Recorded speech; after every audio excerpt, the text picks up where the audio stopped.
Now, when you were starting out and you guys made this first film, did you sort of envision it as a trilogy? The first film was more successful than you guys had expected, so you went on and made a second one. What was sort of the thinking there as far as doing a trilogy versus just a one-off indie film? Definitely not a trilogy.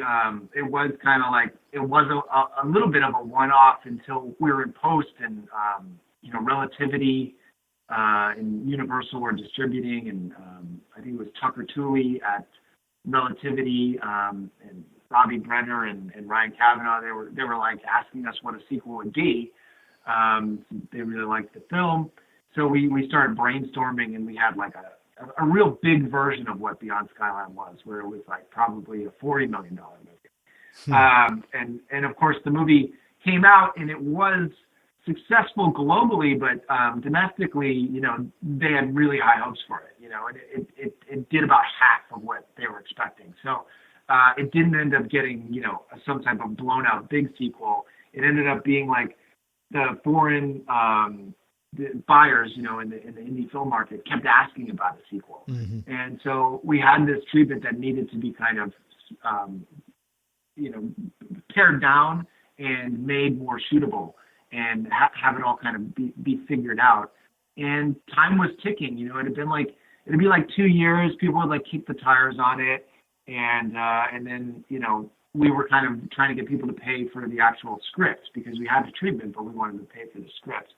And it was like, I think it got to 2013 and I was like, it's kind of now or never. I went to them and said like, I'll write the script out, I'll spec it out, but I'd like to direct it if I do that.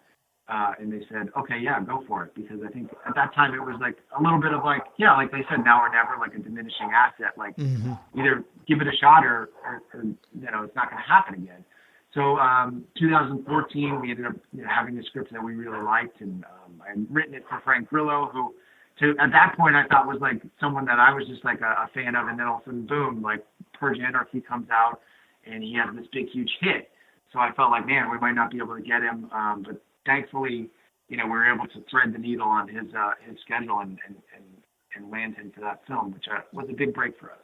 Yeah. I'm curious too, just when I looked at the trailer and I was researching this interview, it very much looks like a War of the Worlds, Independence Day. And I'm just curious, as like the writer and the creator of this, how do you give it like unique spin? Clearly there is a sort of canon of films that are similar, but what is sort of your unique hook, and how do you give this movie a unique twist to differentiate it from all the other similar ones?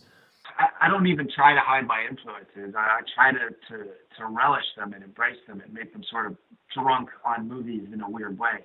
But it is kind of like you always come back to embrace like what is the unique part of these movies and these franchises, and it really is to me like the alien human hybrid aspect to it, and the fact that the first one they're ripping out the hero's brain. The movie ends with the literal hero of the film getting his brain ripped out in front of his girlfriend and then stuffed into an alien being.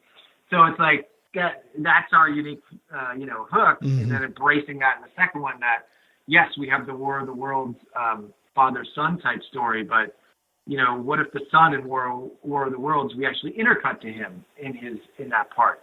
Thanks for checking out this clip from the Selling Your Screenplay podcast. If you'd like to hear the full interview, just go to sellingyourscreenplay.com/podcasts, or to go directly to the episode, just use the link in the show notes. Thanks for watching.